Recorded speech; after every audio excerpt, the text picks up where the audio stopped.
She was 5 minutes from walking down the aisle, when she opened the wrong door and found the groom with the priest, half-dressed. What happened next shocked the entire congregation. Belema had dreamed of this day her whole life. Her wedding was the talk of the town. She was marrying the love of her life, Richard, kind, handsome, and the man every girl wanted. The church was full. Her parents beamed with pride. Cameras were ready. Guests whispered excitedly. In her bridal room, Belema's friends helped her adjust her dress. "You're glowing," they said. She smiled nervously. Everything felt like a fairy tale. But she needed a moment alone before walking down the aisle. Belema stepped out quietly to fix her veil. The closest bathroom was down the hall. She opened a door that said private. She thought it was empty. But what she saw next made her drop her bouquet. Inside, her groom Richard and the priest stood, half-dressed, kissing. Frozen. Her breath caught. Her heart sank. She didn't scream. She just stared. Richard noticed her. "Belema, it's not what." But she turned away. Tears welled in her eyes. The man she loved. The priest she trusted. In one moment, her world crashed. Belema went back to the bridal room. Her friends didn't notice anything was wrong. She wiped her face, fixed her veil, and stood tall. Someone said, "It's time." She nodded. But she had made a decision. The music played. Belema walked down the aisle, slowly, gracefully. But her eyes were not filled with love. They were full of pain and purpose. She stood at the altar, looked Richard in the eyes, then turned to the guests. "Before we continue this wedding, I need you all to know the truth." She told everyone what she saw.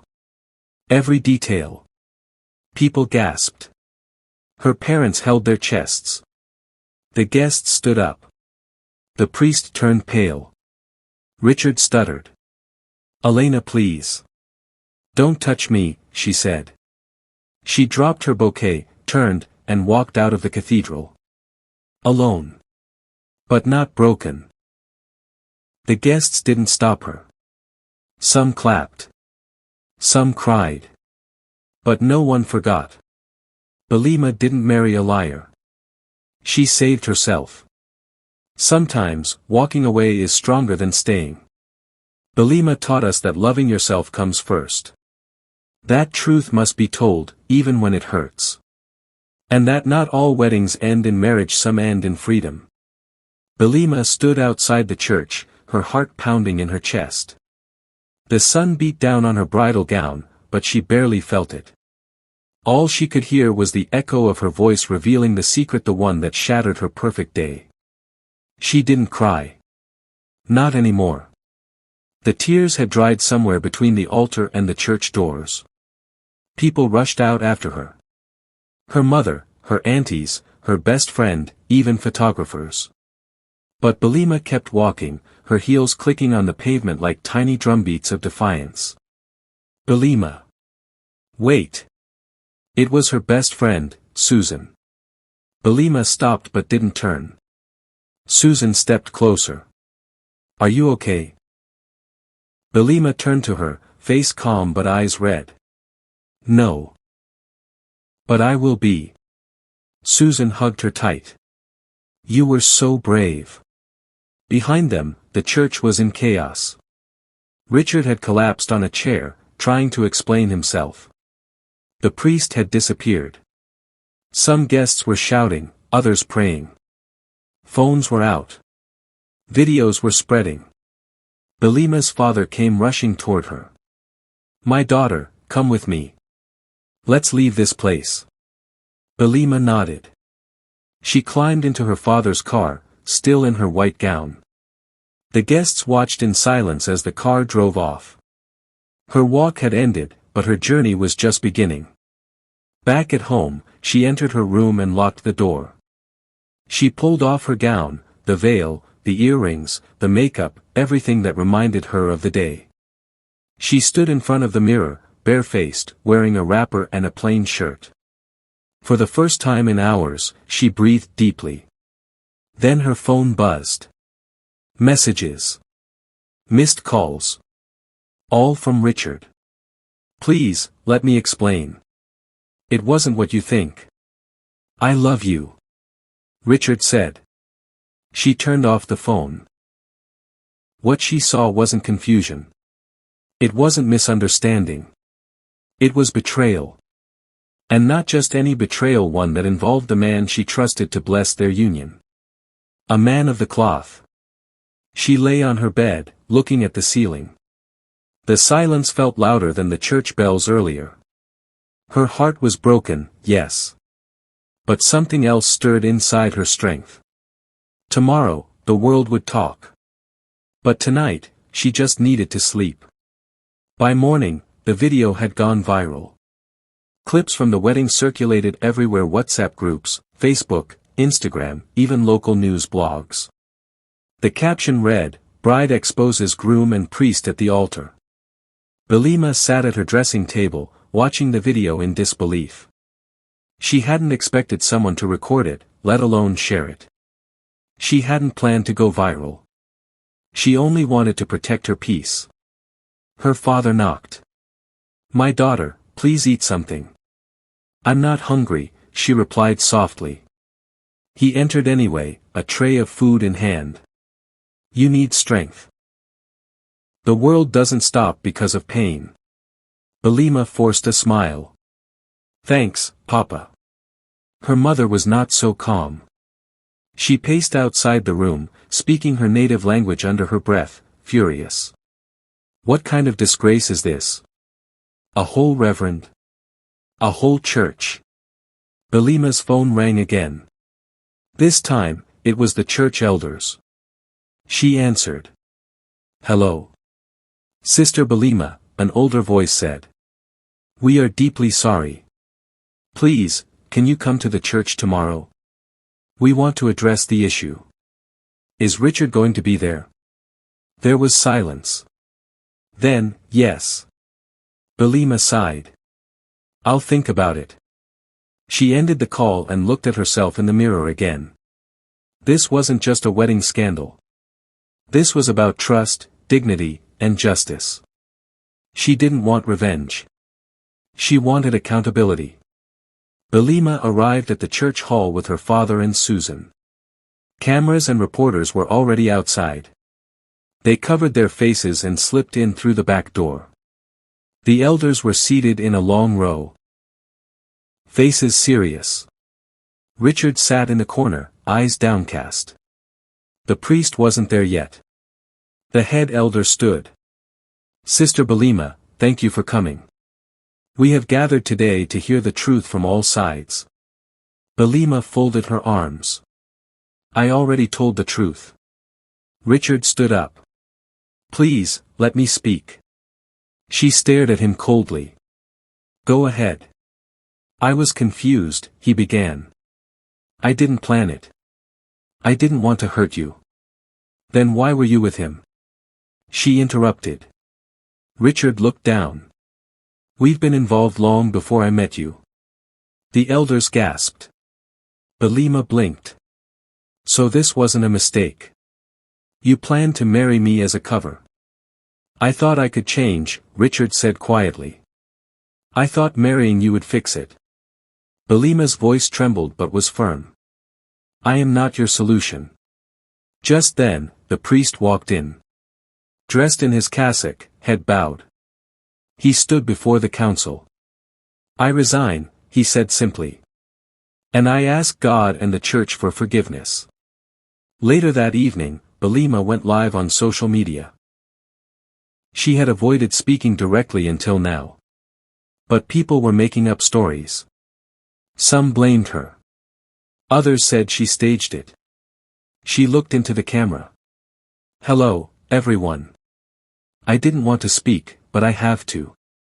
Her voice was calm. This wasn't about catching someone in sin. This was about discovering that love built on lies can never survive. She continued. "I forgive Richard. I forgive the priest. But I do not forget. Messages poured in support, criticism, confusion. Then, a message popped up, "You saved my life. I was about to marry someone I didn't trust. Thank you for being bold." That night, Belema slept better. Not because the pain was gone, but because she had used her voice. And maybe, just maybe, helped someone else. Weeks passed. Belema didn't hide. She went to church, to the market, to her job. People stared, whispered, but no one dared speak openly. Some called her the girl who shamed the church. Others called her the brave bride. But to her, she was just Belema, a woman trying to live. At first, she was nervous. But the more she spoke, the more she healed. One day, she stood before a crowd of young women and said, "Your heart is not a hiding place for anyone's secret life. If someone truly loves you, they won't make you question your worth." The applause was deafening. Belema smiled. She wasn't just healing. She was helping others heal too. It had been almost a month since the incident. Belema was finally finding peace. She spent most of her time reading, praying, and helping others. But one Saturday afternoon, while she was cooking, the doorbell rang. Susan answered. "It's him," she whispered. Belema's heart skipped. Richard stood at the door, looking tired and thinner. He held a box and a handwritten letter. "I'm not here to beg," he said. "I just want to return what belongs to you." She didn't speak. Just stepped aside. He placed the box on the table. "This contains your gifts, your cards, and your letters to me. You deserve to have them back." He handed her the letter. "And this is the truth I couldn't say earlier." She took it but didn't open it. "I'm getting help now," Richard said. "And I'm sorry I dragged you into my battle." She nodded. "I hope you heal." He smiled faintly. "Thank you for saving me by walking away." Then he left. She stood for a long time, holding the letter, but unsure if she was ready to read it. Later that night, Belema sat on her bed and opened Richard's letter. His handwriting was shaky. "Dear Belema, you were never the problem. I was living a lie long before I met you. I thought marrying you would fix what I was hiding. But it only made things worse. I never wanted to hurt you. I did love you, in the only way I knew how, but it wasn't enough. I was broken. And I dragged you toward my own darkness. What you did at the altar. That was the bravest thing I've ever seen. You made me face myself. You gave me the shock I needed. I'm now in therapy. It's hard. But I'm learning to accept who I am. I just hope someday, you'll remember me not with hate, but as someone who tried to change. I'm sorry. Richard." Belema wiped a tear. Not out of sadness. But closure. She folded the letter and placed it in a drawer. She didn't hate him. She just didn't love him anymore. During one of the counseling sessions she attended, Belema met Tund. Tund was tall, quiet, and kind.